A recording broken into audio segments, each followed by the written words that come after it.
မင်္ဂလာပါခင်ဗျာ KKT Electronic Channel နေပြီးတော့ပြန်လည်ကြိုဆိုလိုက်ပါတယ်ဒီကနေ့ဗီဒီယိုမှာ 2A Wi-Fi UPS ဆင်တဲ့နီလန်းလေးတွေကိုကျွန်တော်တို့အတူတူကလေ့လာကြည့်ကြမယ်ပေါ့နော်တီးပြီးသားတွေလည်းအများကြီးရှိပါမယ်အဲ့တော့မတီးသေးတဲ့ဒီကိုတွေအတွက်ကျွန်တော်တင်ဆက်ပေးရခြင်းဖြစ်တယ်ပေါ့နော်ဟုတ်ပြီအဲ့တော့အခုဒီမှာသုံးပြုမဲ့ကတ်ကတော့သူ့ရဲ့နောက်ကျောမှာသူ့ရဲ့ specification လေးတွေပါပါတယ်အဲ့တော့ကျွန်တော်တို့တစ်ချက်ကြည့်ကြည့်မယ်သူကကြတော့ဒီမှာ DC UPS control board ဆိုပြီးတော့ရေးထားတယ် version 4.0 CN လို့ရေးထားတယ်ပေါ့နော်ဟုတ်ပြီသူက DC input ကိုသူကဒီမှာ12ဖို့ပေးလို့ရတယ်ဒီမှာ15ဖို့ပေးလို့ရတယ်နော်ကားရအနေနဲ့ကတော့2ကနေ3 ampere ထိရတယ်ဟုတ်ပြီပြီးရင်ဒီ module ရဲ့ power ကိုသူဖော်ပြပေးထားတယ်သူက peak power က30 watt 30 watt ကိုသူတခဏအတွင်းထုတ်ပေးနိုင်တယ်ပေါ့နော်အများကြီးထုတ်ပေးနိုင်မှာတော့မဟုတ်ဘူး30 watt ကိုတခဏအတွင်းအသုံးပြုလို့ရမယ်နောက်ပြီးတော့သူရဲ့ rated power မှာသူရေးထားတယ် rated power အနေနဲ့က24 watt ရှိတယ်ပေါ့နော်24 watt ကိုတော့အချိန်ပြည့်တော့အသုံးပြုလို့ရမယ်ပေါ့နော် battery ကတော့တော်တယ်မှာ DC 7.4 volt ကနေ 8.4 volt ကြားထဲကိုပေးသွင်းရမယ်ပေါ့နော်အဲ့တော့ 8.4 volt အမြင့်ဆုံးနောက်ပြီးတော့ 7.4 volt အနည်းဆုံးပေးသွင်းရမယ်ဒီတော့ကျွန်တော်တို့က 1x650 တွေကိုအသုံးပြုတယ်ဆိုရင် 2s ဆက်ပေးမှရမယ် 1s ပေါ့နော် 1s ဒီနဲ့တော့ဒါဒီ 4.2 volt နေနဲ့တော့ကျွန်တော်တို့အသုံးပြုလို့မရဘူးပေါ့နော်သူ့ကိုကျွန်တော်တို့ကလုံးဝကို 2s အသုံးပြုရမယ်နော်ဟုတ်ပြီအဲ့တော့ဒီမှာသူရေးထားတာကဒီမှာ maximum အနေနဲ့ကျွန်တော်တို့ဒီမှာ 12ah လို့ရေးထားတယ်12000 mAh အထိ battery ကိုကျွန်တော်တို့ကအသုံးပြုတင်တယ်လို့ဒီမှာသူ recommend ပေးထားတယ်ပေါ့နော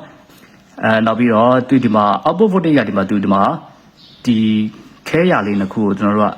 ခွာထားတာရှိတယ်ပေါ့နော်ဒီခဲရလေးဒီဘက်မှာပေါ့နော်ဒီခဲရလေးကဒီလိုပူးမထားရင်သူက12ဖို့ထွက်မယ်ဒီခဲရလေးကိုတွားပြီးတော့ပူးထားလိုက်ရင်တော့ဒီမှာသူပြောသလို15ဖို့ထွက်မယ်ပေါ့နော်ဟုတ်ပြီအဲ့တော့သူ့ကိုဒါ2023 လပိုင်းမှာဒီဇိုင်းဆွဲထားတယ်လို့ရေးထားတယ်ဟုတ်ပြီအဲ့တော့ဒါလေးကိုကျွန်တော်တို့က wire connection တွေလုပ်ကြည့်မယ်ပေါ့နော်အဲ့တော့ဒီမှာ wire ချိတ်ဆက်ရမယ့်နေရာတွေကတော့ဒီမှာ input နော်ဒီမှာဒီ adapter နေဒါ input 12ဖို့ကိုကျွန်တော်ဒီမှာ plus minus ဒီမှာတွင်းမယ်ဒီကောင်ကကြတော့ကျွန်တော်တို့ကbicolor LED ထည့်ထားဖို့ပေါ့နော်တွဲကြတော့ဒါအခလဲက common positive ဖြစ်မယ်ပေါ့နော်ဘေးနှစ်ခုက negative ဖြစ်မယ်ပေါ့တချို့ bicolor LED က common negative ရှိတယ် common positive ရှိတယ်ဒီကတ်မှာကြတော့ကျွန်တော်တို့က common positive ကိုအသုံးပြုပေးရမယ်နော်ဟုတ်ပြီအဲ့တော့ဒီမှာသူက green red လို့ရေးထားတယ်bicolor LED ကတော့ကျွန်တော်တို့အဆင်ပြေသလိုသုံးလို့ရပါတယ်နော်ကျွန်တော်တို့ကဒီ charging indicator ရဲ့ full charge display ရဲ့သုံးမှာဖြစ်တဲ့အတွက်ကျွန်တော်တို့ကြိုက်တဲ့အရာကိုတော့သုံးလို့ရတယ်ဒါပေမဲ့ဒီမှာသူရေးထားတော့ green red ဆိုပြီးတော့ရေးထားတယ်အနီနဲ့အစိမ်းနဲ့ရေးထားတယ်ဟုတ်ပြီဒီဘက်မှာကျတော့ output က output အပေါင်းတွေနဲ့ထွက်မယ် output minus တရားနဲ့ချိတ်ဆက်ပေးရမယ်နောက်ပြီးဒီမှာ battery ကိုကျတော့ဒီမှာ B minus battery ရဲ့ minus ကိုဒီမှာလာချိန်မယ်ဒီမှာ B plus battery ရဲ့ B plus ကိုဒီမှာလာချိန်မယ်ဒီမှာကျတော့ BM ဆိုတာကဒီမှာ plus minus ချိတ်ထားတဲ့နေရာပေါ့နော်အဲ့နေရာမှာကျွန်တော်တို့ဒီမှာ BM လာချိန်ပေးရမယ်ဒီလိုချိတ်ဆက်ပေးလိုက်တာ ਨੇ ဟိုအသုံးပြုလို့ရတယ်ပေါ့နော်ဟုတ်ပြီအဲ့တော့ကျွန်တော်တို့ wire connection လေးလုပ်ကြည့်မယ်ဟုတ်ပြီအဲ့တော့ကျွန်တော်တို့အသုံးပြုမဲ့ battery ကိုကျွန်တော်တို့တစ်ချက်ကြည့်မယ်ဟုတ်ပြီကျွန်တော်တို့ဒီမှာဒီ battery ကိုအသုံးပြုမယ်ပေါ့နော် battery မှာကျတော့ကျွန်တော်ဒီမှာ၄လုံးကိုနှလုံး parallel တွဲပြီးတော့တွဲထားတဲ့နှလုံးကို CD ပြန်ချိန်ထားတယ်ဒီဘက်ကအပေါင်းဒီဘက်ကအနုတ်ဒါကြတော့ဒါ BM ပေါ့နော် BM ဆိုတာဒီအပေါင်းနဲ့အနုတ်နဲ့တွဲထားတဲ့နေရာကိုပြောတာဒါ BM ကျိုးဒီကတ်မှာကျွန်တော်တို့ကဒီ BM နေရာမှာတွားပြီးတော့ချိတ်ဆက်ပေးရမယ်ဟာပေါ့နော်ဒီမှာ BM လို့ရေးထားတဲ့နေရာမှာတွားချိတ်ဆက်ပေးရမယ်ပြီးတော့ဒီဘက်မှာအနုတ်ထွက်မယ်ဒီဘက်မှာအပေါင်းထွက်မယ်နော်battery ချိတ်ဆက်ပုံကတော့ဒါကိုလိုတယ်လို့ချိတ်ဆက်လို့ရတယ်နော်ဒီလိုအရှည်လိုက်ပဲတွဲဒီဘက်ထပ်လိုက်ပဲတွဲပေါ့နော်ကြိုက်တယ်လို့တွဲလို့ရပါတယ်ဟုတ်ပြီအဲ့တော့ကျွန်တော်ချိတ်ဆက်ကြည့်မယ်ပေါ့နော်အဲ့တော့ဒီနေရာမှာကျွန်တော်ဒီပုံစံလေးချိတ်ဆက်ထားလိုက်တယ်ဟုတ်ပြီဒီမှာ bicolor လေးတွေကိုလည်းဒီလိုလေးတက်ထားလိုက်တယ်ပေါ့နော်ကျွန်တော်တို့ဒါစင်ကြီးကိုပြပေးရုံဖြစ်တဲ့အတွက်ကျွန်တော်ဒီပုံစံမျိုးဒီ project box ပိုင်းရတယ်မထည့်ထားတော့အဲ့တော့ဒီမှာအဝင်ကတော့ဒီမှာဒီ adapter ကိုဒီမှာလာပြီးတော့အဝင်ပေးမယ်ဒီအထွက်ကတော့ဒီကနေဒါ wifi router စီကိုသွားမယ်ပေါ့နော်ဟုတ်ပြီဒီမှာကျွန်တော်ကဒီ JB1 ဒီနာဟာကိုခဲမပူထားတဲ့အတွက်အထွက်က12ဖို့ပဲထွက်မယ်ပေါ့နော်ဟုတ်ပြီအဲ့တော့ဒီမှာအကျိုးကတော့ဒါဒီမှာတိတ်တိတ်လေးပဲတုံးထားတယ်တကယ်တမ်းကိုကအသုံးပြုပြီးဟဲ့ဆိုတော့ဒါအကျိုးကတော့ဒီထက်နည်းနည်းလေးတုတ်တာသုံးရင်တော့ပို့ပြီးတော့အဆင်ပြေမယ်ဥပမာကျွန်တော်တို့ခုအသုံးများတဲ့ဒီဂျပန်ကျိုးဆိုတော့ဒါ1 point လောက်တော့အနည်းဆုံးသုံးပေးရမယ်နော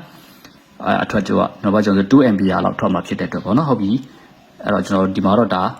ဒီလိုပုံစံလေးနဲ့ပဲကျွန်တော်လုပ်ထားတာပေါ့နော်ဟုတ်ပြီအဲ့တော့ဒီမှာဒီအောက်မှာကျတော့ဒီမှာ battery connection နေနော် battery အပေါင်းကကျတော့ဒီမှာလာမယ် battery အပေါင်းနော်ဒီကနေ battery ကနေလာတယ်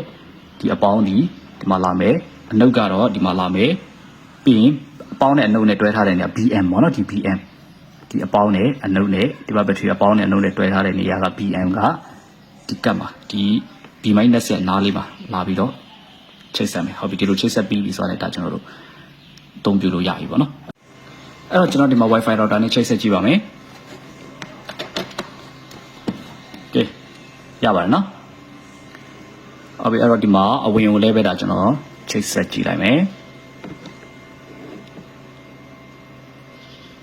အမှာ charging indicator လေးရတာအနီရောင်လေးလာပြီးတော့လင်းနေတယ်ဘက်ထရီအားပြည့်ရင်တော့သူက